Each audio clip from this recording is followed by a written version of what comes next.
Hello and welcome to our webinar. Our topic today is Lateral Load Path Basics 2, tracing a seismic load through a wood frame structure.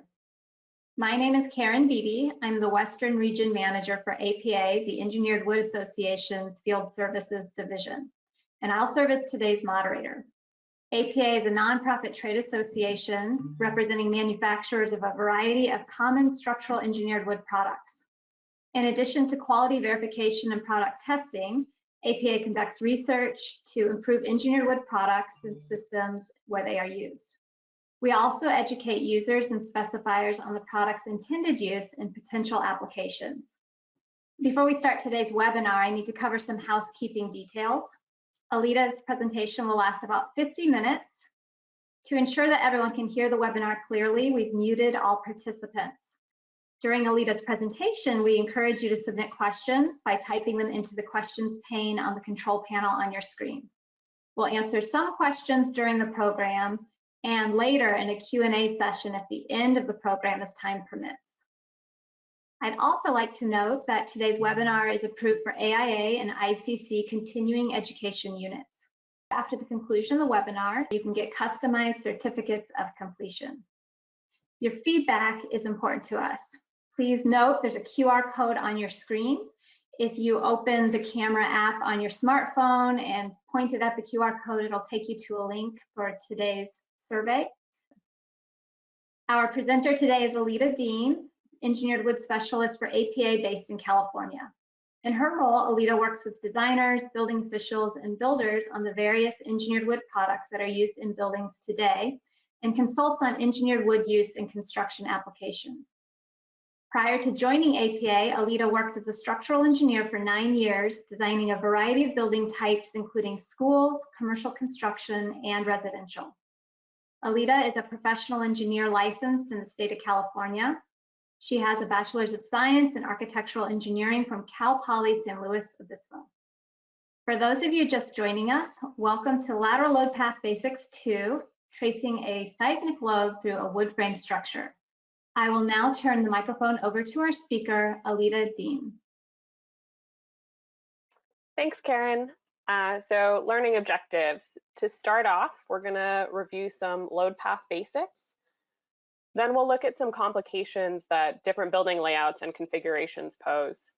We'll then go over some critical connections on the load path and see what happens when those connections fail. If you attended our first lateral load webinar with Kathy Scarens, you might see some overlap. In Kathy's area and a large portion of the US, wind design with the residential code will often govern the design. Here in the Southwest, we might grapple with high winds in very specific regions, but seismic loads dominate most areas. So today we're going to focus a bit more on the seismic load path as prescribed in the regular building code.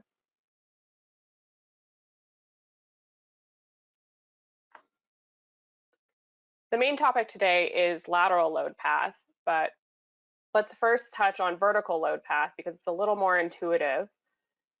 In the vertical load path, members above typically bear on members below, transferring the loads from above all the way to the foundation. So this is pretty basic.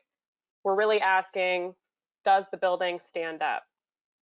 No matter what direction the load is coming from, the end goal is always getting it out of the building and into the ground. So lateral load might be a little less intuitive. Before we look at seismic, let's look at wind load, in case you missed Kathy's webinar. When the wind blows on a house, the side of the house the wind is blowing on is called the windward side.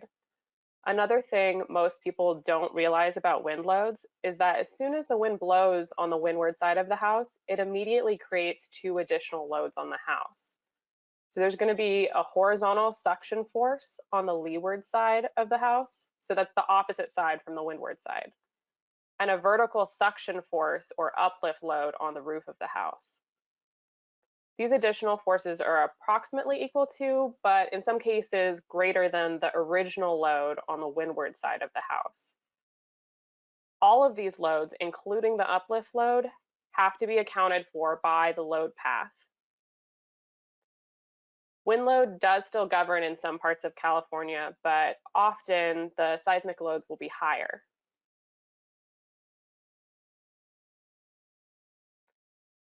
Seismic loads are similar to wind load in that they have both a horizontal load and a vertical load to consider. Earthquakes actually produce ground acceleration in both directions. Today we're going to focus on the horizontal load direction. Unlike wind load, seismic load is based on mass, not surface area. So wind load doesn't blow on interior walls and floors. We're typically just talking about the building envelope when we discuss wind load. Seismic load, on the other hand, applies to the whole building, including interior walls and floors. I got an interesting question recently asking if a seismic retrofit needed to proceed from the foundation up since the load starts in the ground. I think this is a pretty common misconception. While it's true that the ground is moving, the force exerted on the building is actually the inertial force on the structure. So the building is trying to stay where it is while the ground moves under it. If we think all the way back to our high school physics class, we'll remember that the inertial force is a function of mass. So the one is proportional on the other. If we understand that relationship, we also understand that the seismic load will be highest at the heaviest portions of the building. When we talk about the load path out of the building, think of lateral forces as if the building is tipped on its side. If we do this, you can see how the lateral load is not just creating a sliding force, but it's also creating an overturning force. We can also see how important the connections are. So if you imagine turning the building on its side and shaking it, think about what's going to come apart first. And remember, our end goal is the ground. So if the forces don't reach the foundation, there has been a failure in our load path. This is a really basic load path through a single-story building. So here you can see the forces are beginning at the wall, which is labeled as number 1. And then they're getting transferred to the roof, number 2.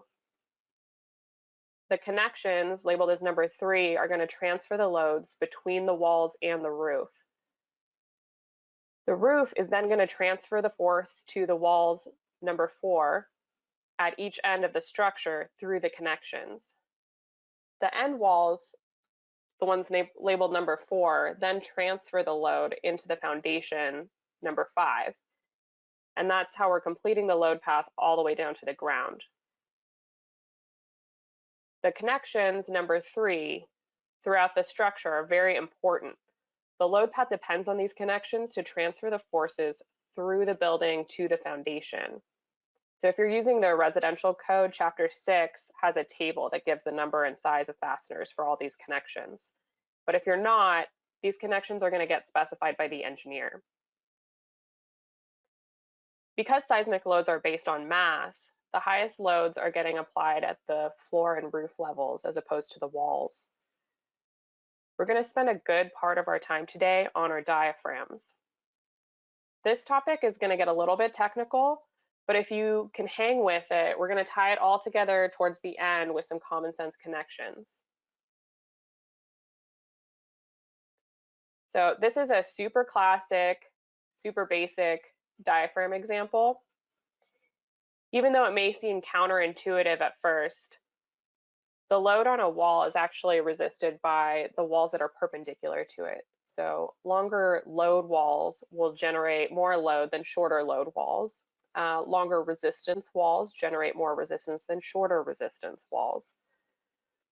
This can present a big challenge because most buildings are rectangular, not square. This also means the larger loads will require more bracing, which will need to be provided by shorter resistance wall lines. So here you can see the longer side. We've got this larger load and shorter resistance lines. Wood diaphragms are limited to a 4:1 aspect ratio, so this provides a natural limit to the amount of tributary diaphragm load per foot of diaphragm depth. Loading and resistance occurs in both directions. Earthquakes don't just happen in one direction. Here you can see the shorter load wall is being resisted by longer resistance wall lines. Most buildings don't use the entire resistance wall line as a shear wall. So this is where collectors come in. Collectors are there to collect the load from the diaphragm along that resistance wall line and transfer it to the shear wall in the story below. Collectors don't have to be beams, but they do need to have both tension and compression capacity. So blocking by itself does not constitute a collector. It's not uncommon to see double top plates or rim boards used as collectors. Collectors will go hand in hand with chords, which we're going to go over on the next slide. If we think about this diaphragm like a simple span beam, to get the load from the perpendicular wall to the resistance wall lines, we rely on the diaphragm in bending. As with any beam, the bending capacity is heavily reliant on the material at the top and bottom of the beam. On a steel beam, we might call this material the flange.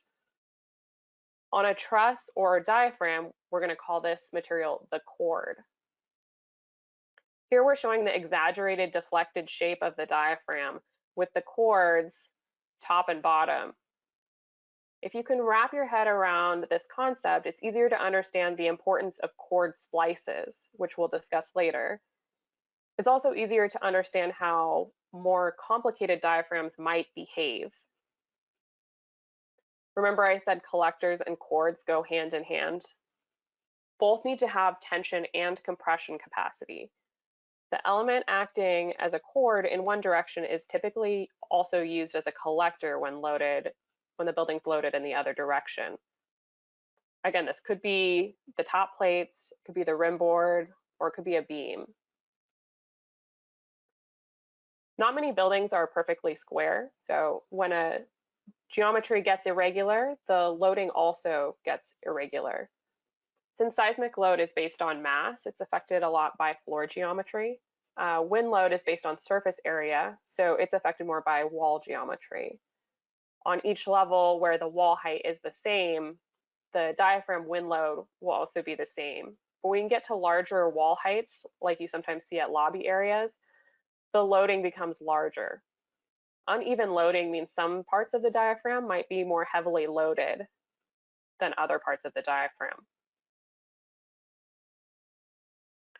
The traditional assumption of a flexible diaphragm means, going back to our beam analogy, that we can model this as a beam with a hinge at the shear wall line, shown here along grid line B. You can see the hinge over here in the middle at grid line B. The hinge here is an important distinction. Essentially, we're saying that diaphragm A and diaphragm B might as well be on separate buildings and act like two completely separate beams.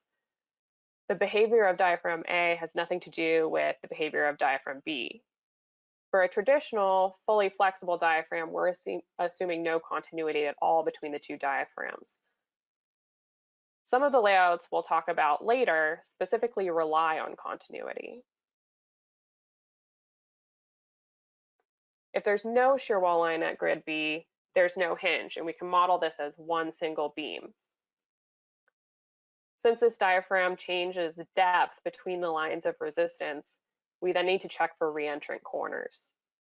So if the distance between grid lines 1 and 2 is greater than 15% of the full width of the diaphragm, and the distance between grid lines A and B is greater than 15% of the length, we have a reentrant corner, and our diaphragm connections need to be designed for a higher load. Reentrant corners are just one of the structural irregularities listed in the building code that trigger these higher connection loads. For flexible diaphragms, this is one of the more common ones. Reentrant corners are a bit like overnotching a beam. We need to reinforce the corner to keep the two pieces from pulling apart. When there's a reentrant corner, you should see additional blocking and strapping at the corner for chord continuity. By maintaining chord continuity, we're working to prevent the two portions of the diaphragm from pulling apart. Another way an engineer might get around this is by actually designing the two areas like separate buildings with a gap in between. Most multifamily projects I see use at least one of these gaps, since they're often built in rectangular wings around courtyards. Just as not all buildings are rectangular, not all buildings have evenly distributed walls. So open front diaphragms were included in the very first version of SPIDWIS. That's the special design provisions for wind and seismic issued by the American Wood Council. But SPIDWIS limits these lengths, these diaphragm lengths to 35 feet. I like to call these dugout diaphragms because they look like a dugout. Modeled as a beam, this looks like a simple cantilever. So we're taking that previous beam analogy one step further. In order to resist the torsion or rotation, the walls perpendicular to the load are also going to participate in this case. If this seems confusing, picture mounting a cabinet on your wall. As you fill the cabinet with stuff, the top is going to try to pull or rotate away from the wall. The resistance walls are kind of like the screws you stick at the top of the cabinet to prevent the rotation away from the wall. At this point, we're relying on some rigidity in the diaphragm. So we'll talk a little bit more about rigid versus flexible in a bit. With the introduction of cantilevers and open front diaphragm conditions, we're no longer assuming a hinge at that interior resistance wall line, like we did in the earlier example. The cantilever diaphragms have much stricter aspect ratio limits. They're limited to 1.5 to 1. This diaphragm is relying on continuity over the support. This means the ability of the perimeter cord framing to resist both tension and compression at grid line B is now critical. Any disruption or splicing of the cord at the wall intersections on grid line B must be designed for the appropriate tension load, since we're no longer assuming a hinge here. If we mirror that open front diaphragm across the vertical axis, we come up with a double cantilever condition, and this is also shown in SPIDWIS. If we repeat this layout, it looks something like this. This layout is a little more common with the rise of multifamily. Terry Malone from Woodworks has a great technical presentation on this topic, so if you'd like to go more in depth, I'd suggest you check it out on Woodworks' website. So increased housing density means larger diaphragms and higher loads. With the increased openings and the longer cantilevers, these diaphragms stray into the semi-rigid territory. SPIDWIS requires these open front and cantilever diaphragms to be modeled as semi-rigid or idealized as rigid. So whether a diaphragm is considered rigid or flexible depends on the relative stiffness of the shear walls versus the diaphragm. If we consider this, a wood diaphragm supported by concrete or masonry shear walls will pretty much always be considered flexible. As our wood buildings get taller and the shear walls get more robust, the flexible assumption might not hold for all wood buildings. Rigid and flexible are two separate ends of a spectrum. So realistically, most buildings are going to fall in between. But ASCE 7 allows wood diaphragms to be idealized as flexible given certain conditions. So you can assume it's flexible if it's a 1 or 2 family dwelling, or if you're entirely light frame and the non-structural topping you're using is no more than 1.5 inches thick, and the story drift is less than 2% for risk categories 1 and 2. Now, you might ask, why do we care? Why do we care if it's flexible or rigid? And the answer is load distribution, or the path the load takes, is going to depend on this assumption of flexible versus rigid. Now, designers can either figure out exactly where their building falls on this spectrum, or they can envelope their rigid and flexible results covering the whole spectrum. So when loading and shear wall layout is evenly distributed through the building, the distribution is the same, whether classified as flexible or rigid. So here in the next couple of slides, we're noting the relative stiffness of each wall line at the top. Below that, you can see the force distribution if we assume the diaphragm is flexible. And then at the bottom, this is the force distribution if we assume the diaphragm is rigid. As soon as the stiffness distribution doesn't match the loading distribution, the forces in the wall lines change pretty drastically between rigid and flexible assumptions. So if you compare these exterior walls, we can see by increasing the amount of resistance at the exterior walls, a rigid diaphragm will distribute more of the load to the exterior. This is still fairly simplistic because the loading and stiffness are still symmetric. So let's look at what happens when they're not. When the wall stiffness is not symmetric, but the loading is symmetric, we end up with a diaphragm prone to torsion or rotation. Rigid diaphragms are particularly sensitive to torsion because we assume that there's absolutely no flexibility. We don't have any hinges anymore. The further the center of stiffness or rigidity is from the center of the load, the larger that torsional or rotational force is. So if we stack all of our shear walls at one end of the building, we end up with a lot of that torsion or rotation. That torsion still needs an exit strategy. Just like with the dugout diaphragm, getting that load out will involve all the walls, not just those in line with the load direction.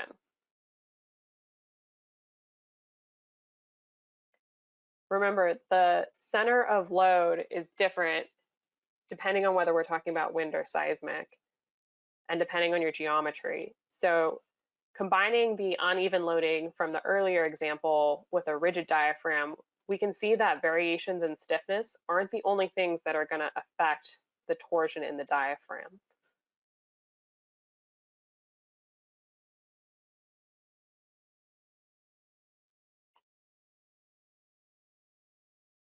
So what does this mean? If your diaphragm needs to be considered semi-rigid, it means that all of the walls are participating all of the time, not just when you're looking at not just in one direction. And with torsion, collectors are actively in tension or compression, no matter which load direction we're considering. The assumption that the diaphragm is a perfectly rigid mass with no flexibility essentially means that all the system's ductility and flexibility is coming from the shear walls and the connections. So ultimately, we're building for life safety. Assuming we all did our part to ensure a complete load path out of the building, ductility is what's giving the building occupants time to reach safety. So the ductility in those shear walls and connections are very important. Most engineers I've talked to are simultaneously looking at the building as perfectly flexible and perfectly rigid and enveloping those design loads to capture the worst case scenario. So far, we've talked a lot about diaphragms. That's only half the battle. Remember, the diaphragm's job is to distribute the load to vertical elements on those resistance lines. Resistance can be provided in a variety of ways, but for the purpose of today, we're going to stick to talking about shear walls. If you're interested, APA has a shear exhilaration webinar that goes pretty deep on this topic.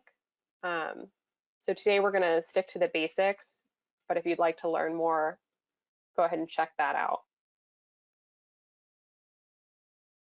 When we talk about shear wall design, there are three main modes of failure that we guard against. Number one is racking. So that's usually resisted by the sheathing or a different type of wall bracing. Number two is base shear. This is primarily resisted by viscil anchors.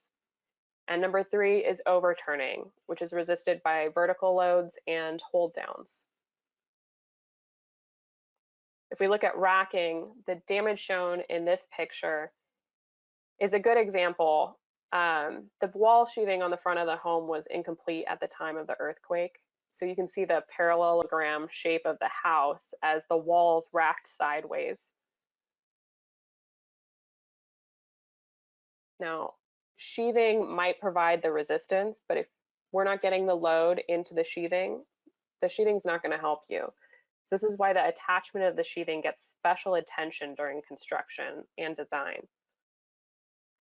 The sheathing nailing and thickness are also two easy ways the engineer might be manipulating the stiffness of the wall. So if you recall from our rigid versus flexible discussion, the assumption is based on relative stiffness. So if you don't get the nailing that matches the drawings, it's going to affect your load distribution.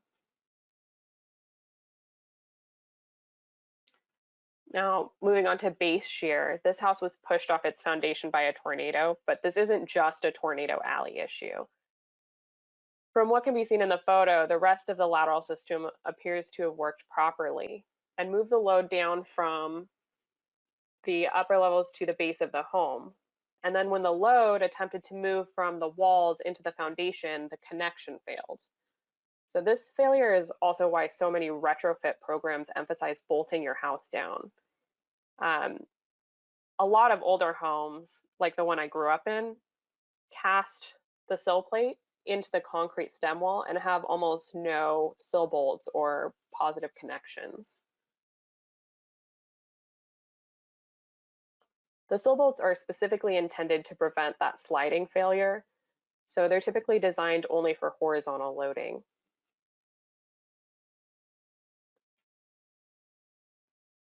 These are two examples of wood frame structures that had some serious anchorage issues. Note they're both still fairly intact, meaning the lateral system successfully transferred the lateral load down to the base of the structure. However, the lateral load created an overturning force that, combined with uplift, exceeded the strength of the home anchorage to the foundation, and the structures tipped over. These photos are really in here for effect. In reality, for this to happen, multiple things have to go wrong. In the case of a small detached home like this, the sill anchors and the hold downs would need to fail. I don't know if you've ever heard somebody pat like a really heavy chest of drawers and say, yeah, don't worry, this thing's not going anywhere. Next time, think twice about it. So if the seismic load is based on mass, the drawers could still end up like this house. As we increase the rigidity of our buildings, it becomes increasingly important to make sure our connections are strong enough to carry that load all the way into the ground. The overturning loads exerted on the anchors are higher at the ends of the walls, so that's why we see heftier hold-down anchors or tie-down rods at the shear wall ends. These hold-down anchors typically have a deeper embedment at the bottom and a more robust connection to the wall framing. Shear walls have similar components to a diaphragm. So sheathing is used to transfer the in-plane force. Blocking is used to stiffen the wall and increase the shear capacity. And cords are acting in tension and compression at each end of the wall. Just like the diaphragm, the aspect ratio is important. So shear walls are limited to an aspect ratio of 3.5 to 1. Typically, the higher the aspect ratio, the higher the wall deflection when pushed to capacity. Remember that the deflection and stiffness are related, so this will matter in our force distribution. So far, we've just been talking about horizontal diaphragm complications. We're going to go over 3 common vertical load path complications.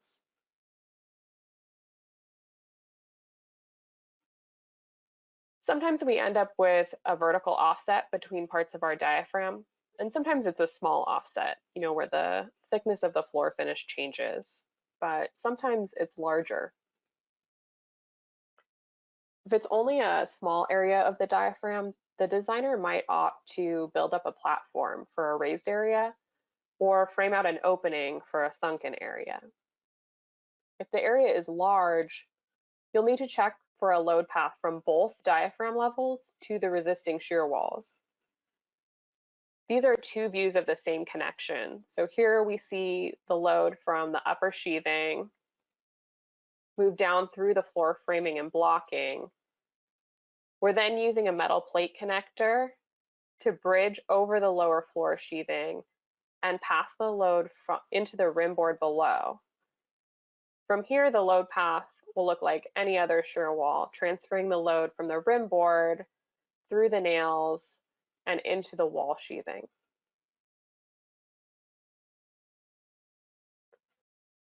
So another complication we see a lot is a discontinuous collector line. This is when the line we're using for shear resistance jogs. So the collector then needs to be able to dump the collected load into the diaphragm. In this picture, you can see the exterior wall jogs in plan at the red arrow. If we zoom in, you can see the engineer has used blocking and a steel strap to transfer the load from the LVL in the foreground, right here, and a steel strap to transfer the load from the LVL in the foreground to the diaphragm beyond. If we were to model this like a beam, it might look something like this. Or you could also picture this like a point load. You'll notice in the picture that the strap doesn't extend the full length of the building. We just need it long enough to develop the load into the diaphragm on the other side. So this is a pretty common discontinuity. Discontinuities don't just happen in plan though, they also happen in elevation. So discontinuous top plates are another issue, very similar, especially where the top plates are used as the diaphragm collector or cord. So here we need blocking to resist the compression load and a strap to resist the collector and when the collector is in tension. Similar to when we dump the load into the diaphragm, the blocking and strap only needs to extend far enough into the taller portion of the wall to transfer the collector or course. So this is the last vertical complication we're gonna discuss today. When shear walls don't stack, we have a discontinuous shear wall. Discontinuous shear walls are also very, very common, especially when we don't have a repetitive layout on our building.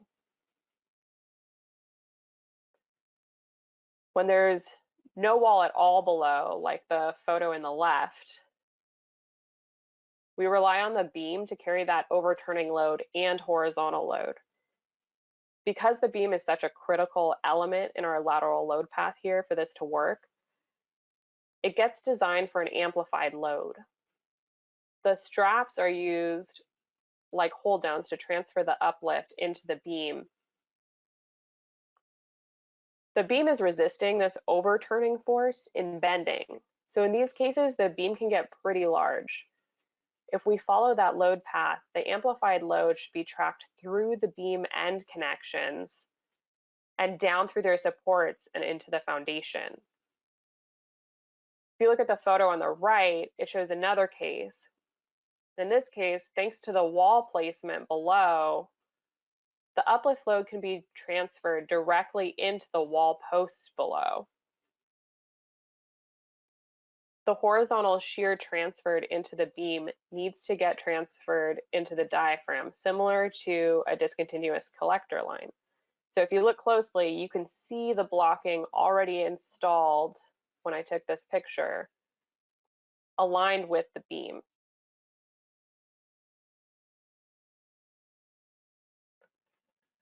Now we're going to look at how different connections fit into our overall load path. So as discussed previously, wind load will travel from the windward walls into the diaphragm. Remember, seismic load is based on mass. So while most of the mass occurs at the roof and floor levels, the walls also need to be able to transfer the load from their own mass. This may not be very much unless you have a very tall story height or some really heavy cladding. But this is why the load path here will look a lot like the wind load path, because we're starting at the walls. Wall studs span from sill plate to top plate, so this connection is very repetitive. But if the connection is consistently bad, the load's never going to get to the diaphragm. Sometimes those studs are toe-nailed, sometimes they're end-nailed. Toenails typically don't have a lot of capacity, so if the nails are too small or don't penetrate far enough into the top plate, they're not going to be very useful.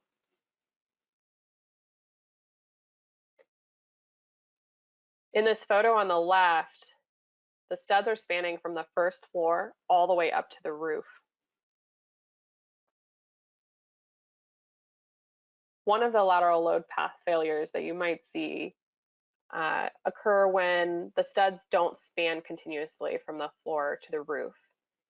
Instead of a single long stud, sometimes you might see two walls built of shorter studs and then stacked on top of each other. A single long stud designed to be able to resist the load applied to it will be rigid enough to transfer the load to the floor and roof. But two walls stacked on top of each other will have a hinge that won't have the rigidity needed to transfer the load to the diaphragms. Sometimes I'll see framing like the wall on the right.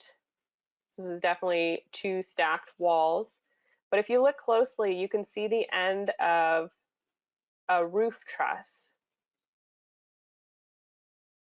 This wall might have some vertical load path issues, but the lateral load is getting transferred to the roof diaphragm on the other side of this wall. Another condition, similar condition that occurs often at stairwells is shown in this picture.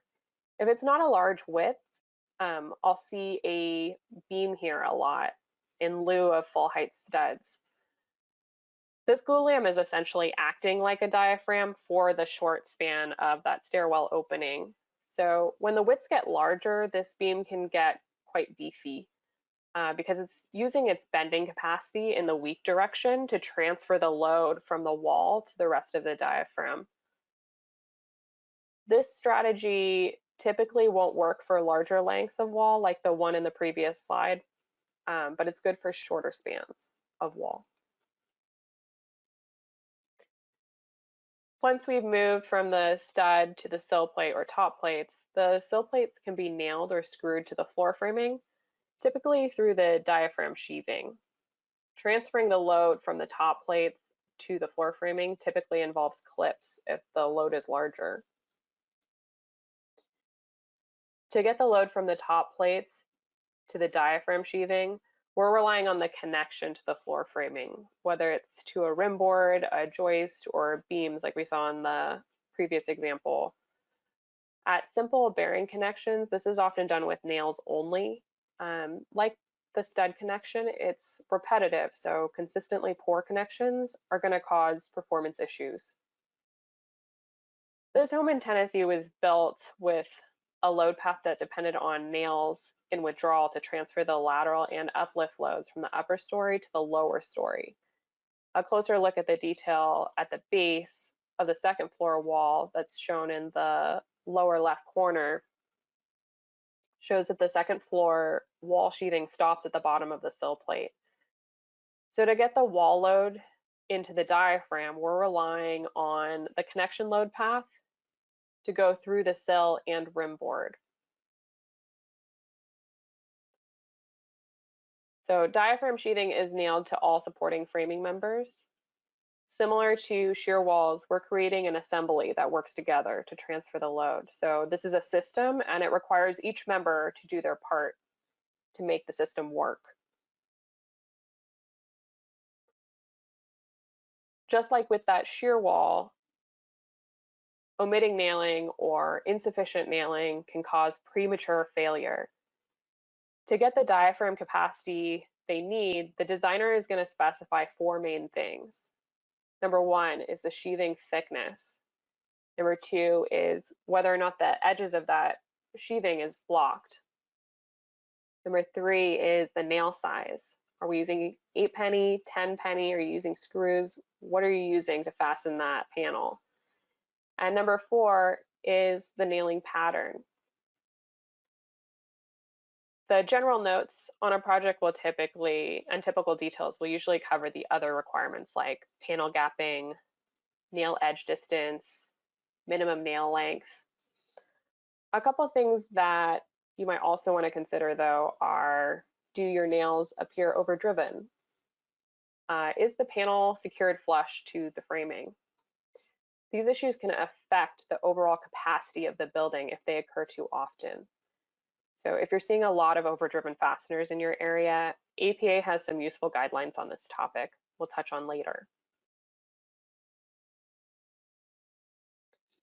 The path from the diaphragm to the shear wall is probably the most connection heavy. Depending on the detailing, some of these steps can be eliminated. The diaphragm sheathing transfers the lateral load to the boundary elements via the diaphragm nailing.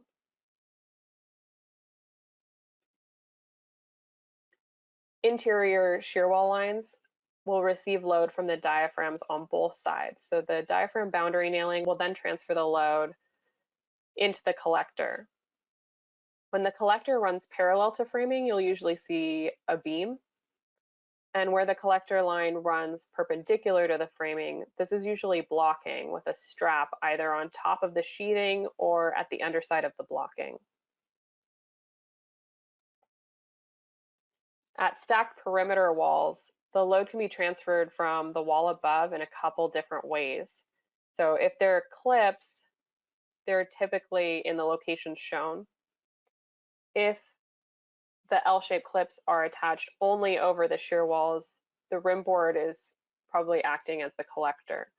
This means any breaks or splices in the rim board need a tension strap across the interruption. If the L-shaped clips are attached along the full wall line, I'm probably using the top plates as the actual collector. So in this case, keep your eye out for a more robust top plate splice.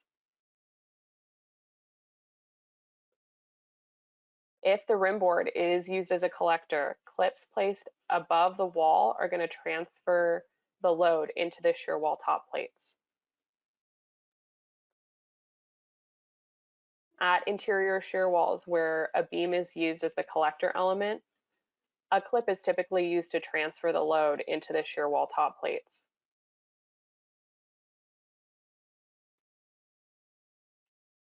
Most of the time I see a detail like the one on the left.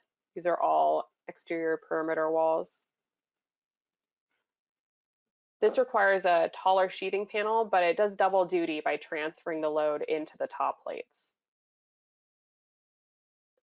The middle detail is the most direct load path, keeping the shear traveling through the minimum number of framing members. The use of clips here is less likely since the load can be transferred directly from the rim board into the sheathing. And then where the sheathing doesn't overlap the rim board at all, the sill plate attachment and the clip become more critical to get the load into the wall below.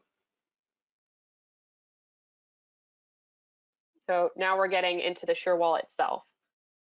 The sheathing on the wall transmits the shear and uplift forces into other parts of the wall, so it's vital that we get the load into the sheathing.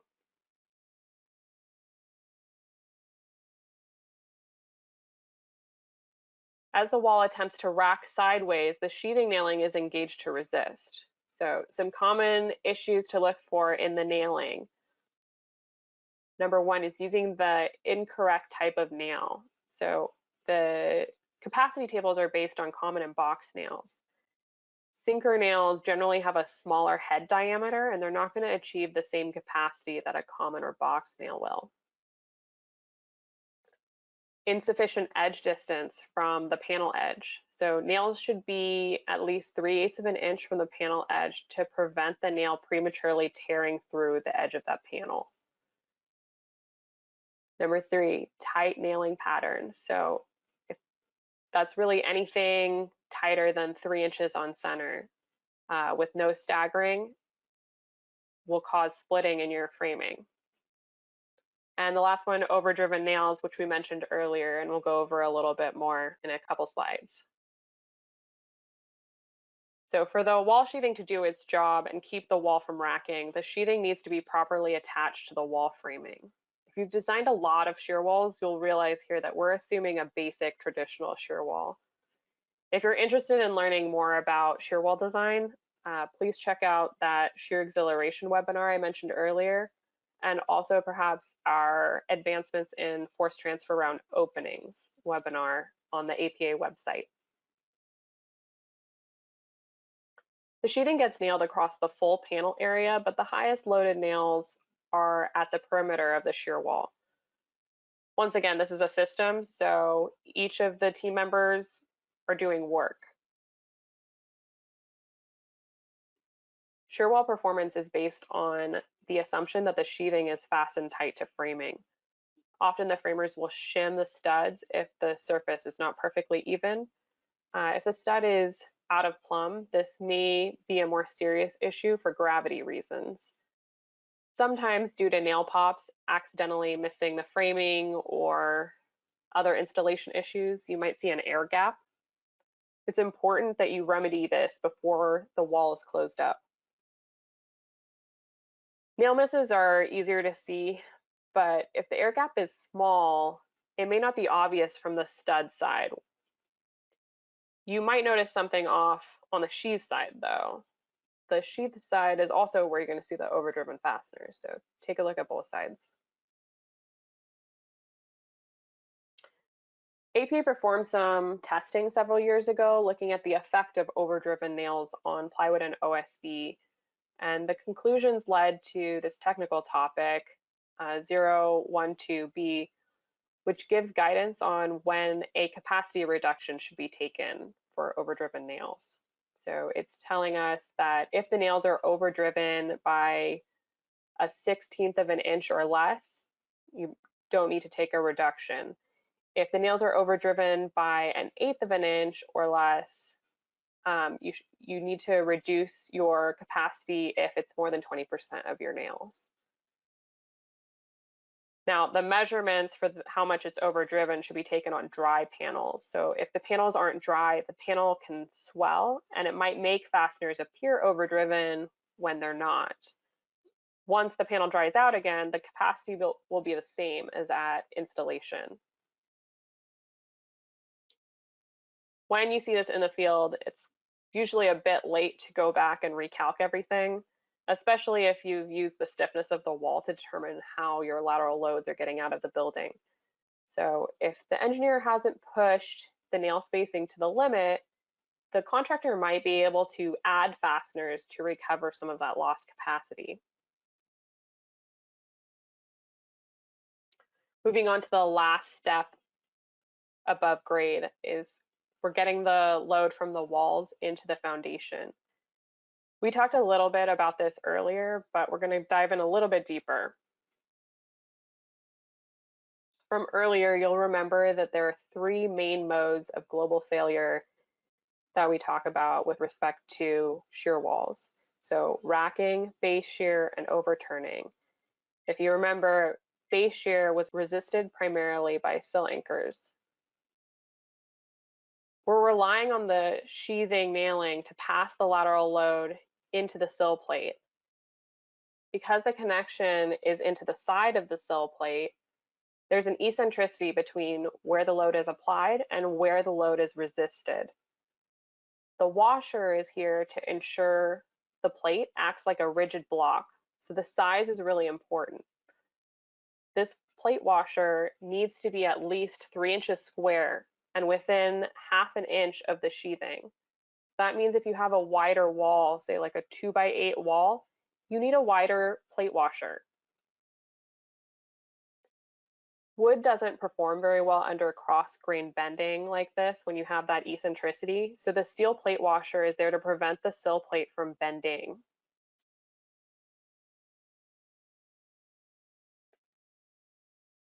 Hold downs, on the other hand, are here to prevent overturning. So specifically, the hold down keeps the wall from lifting off the foundation. The sheathing boundary nailing will transfer the uplift load into the post. But if the post is made of multiple 2x studs, we need to make sure that the load can get from the 2x where the sheathing connects to the 2x where the hold down attaches. So this is fairly common at corner framing.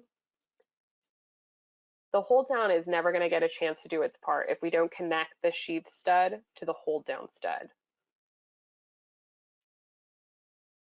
Larger buildings are often using tie down rods instead of the more traditional hold downs I showed in the previous slide. These will be located at each end of the shear wall. The benefit of using this type of device is that the uplift resistance is concentric or in line with the compression posts or studs. So you can expect to see a group of studs on both sides of the rod. The concentric layout generally performs a little better on cyclic testing. To get the best performance, the sheathing should be edge nailed to the studs on both sides of the rod. Here's a picture of what that might look like in the field. A lot of these products also include a spring or tensioning device to maintain the tension in the rod as the building shifts due to wood shrinkage. So it's important that the rod is tensioned properly before enclosing the wall. The last thing to check is the connection to the concrete. So is there enough edge distance? Is the embedment deep enough? Like the traditional hold down, we're using these rods to prevent overturning. So these rods are used typically for multi-story and stacked shear walls. If the shear wall is discontinuous, you should expect to see some additional detailing, similar to what we saw earlier with the discontinuous shear walls. If the wall is getting carried by a beam, the engineer might opt to through bolt a beam and provide a steel washer at the underside of that beam. So to recap, the biggest things to remember are our goal is always the ground. How the load gets there might vary, but the destination is always the same. Understanding how the elements resist the lateral loads are going to help you play detective if you need to figure out how that load is getting into the ground. Smaller wood buildings are idealized as flexible, not rigid, but all buildings are living in between on that spectrum. The more rigid the diaphragm, the more you need to be concerned about torsion or rotation. And lastly, the ductility relies on the fasteners working back and forth in the wood. So pay attention to your connections. And now I'm going to turn it back over to Karen and we'll field some questions.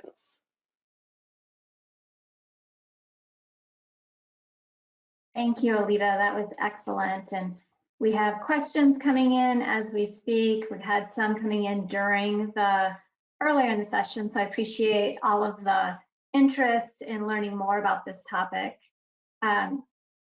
Before we get into those questions, though, I do want to just direct your attention to the QR code that's shown here. It's another opportunity for you to use your technology and go ahead and open up a link to a survey for today's session. Your feedback is hugely important to us and will help us offer additional beneficial educational content moving forward. So getting into some questions, I thought I'd start with a very simple one that I was asked that or came in through the chat. It was, what is SPIDWIZ? SPIDWIZ is the special design provisions for wind and seismic, and it's going to cover wood lateral design, and it's published by the American Wood Council. And I think it's free for viewing online through their website. Yeah, we live in a world of acronyms, so it's a good reminder when we get those questions of what are you talking about? So thank you for that question. And then get into some more challenging ones for you, Aleeta. Should straps at reentrant corners be continuous over the full width of the diaphragm? Right, so the straps only need to continue long enough to dump that load into the other part of the diaphragm. I think we mentioned this earlier. We're looking at that chord force and making sure it can develop into the diaphragm. So it doesn't need to go the full length. I do sometimes see it go the full length, and this is usually because it's also getting used as a collector line. Yeah, and you showed that for the diaphragm as well as a vertical example too. So yeah. All right, next question. Can I have a shear wall without any hold downs? Yeah, you can absolutely have a shear wall without any hold downs if your factored vertical loads are higher than your uplift. But definitely before you get rid of all your hold downs, you should make sure that in that uplift load, you're accounting for the vertical acceleration that we didn't really go over today, as well as that overturning force. And if I sheathe the entire exterior, but the shear walls don't calc out, what should I do? So if you're sheathing the entire exterior of your building and you need a little extra capacity, I think the first thing I would do is make sure you're accounting for all of the sheathing you're already putting on your building. And you can do that by designing your shear walls for force transfer around openings. My Texas counterpart, Kathy Scarens, who I mentioned earlier, she recently did a webinar on that topic if you want to learn more. So I think that would be my first step. And I think the second step I would think about is putting sheathing on the interior side of your wall. So if you have sheathing on both sides, it can get harder to run electrical and plumbing through there. But if you're looking for a little extra capacity, you might consider sheathing both sides of the wall. Great. What if my building is on a slope and the wall height varies? Yeah, so if your wall height varies, your stiffness is going to vary. If you're talking about within a single wall pier, a lot of times I'll see engineers use the average wall height and calculate the stiffness based on that. But if you're talking about multiple walls along the same line that have different heights, you need to be looking at the relative stiffness because of the height change.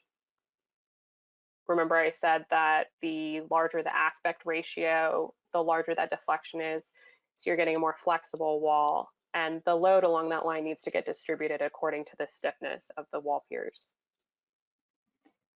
And if my concrete topping is thicker, should I be using the concrete as a diaphragm instead? It's really up to the engineer. I think if you're going to use the concrete topping as your diaphragm, you're going to need a higher strength concrete than the typical gypcrete that we usually see used as a topping slab. So it'll be a little bit higher strength material up there. You'll also need some reinforcing. So to put in the reinforcing, you're probably looking at least a minimum of 3 inches thick. And you're going to need to make sure that you can transfer that load from that concrete topping slab into your walls or whatever you're using for your lateral force resistance. Yeah, I'm hearing that we have lots of options, but you have to pick what you're going with and then detail it accordingly and detail it and then build it to match those details. Right, the details might get a little more unusual. Okay, and then what qualifies as a collector? Yeah, so a collector doesn't have to be a solid member. I think we talked a lot about beams, double top plates, rim boards. Really, we're just looking for a member or an assembly that has both tension and compression load. So I think I mentioned earlier, you can't just use blocking because that's only getting you the compression capacity. But I see blocking with steel straps used a lot, and that combination gets you the compression capacity and the tension capacity. Well, Aleeta, I'm looking at the clock and we have questions are still coming in. So we're going to have to take those additional questions and share them with our field staff. There will be someone getting back in touch with everyone who sends in a question to get you the answers that you're looking for. But I want to again remind the audience that Don't forget to download your ICC or AIA certificate of completion, and make sure that you're signed up to receive our APA update newsletter so that you'll be notified of our future webinars and updates to APA publications and standards. And to receive it, all you need to do from our homepage is to click on Sign In the upper right-hand corner of the page. In the drop-down menu, simply select Register. Then you'll need to let us know what you'd like to receive from APA. In this case, it would be the APA Update newsletter. Lastly, APA has field staff located throughout the country. These talented people like Aleeta are available to assist design professionals, builders, and code officials. Their contact information can be found on our website. Please reach out and take advantage of this free resource. And with that, I'd like to thank you for attending. Have a great day.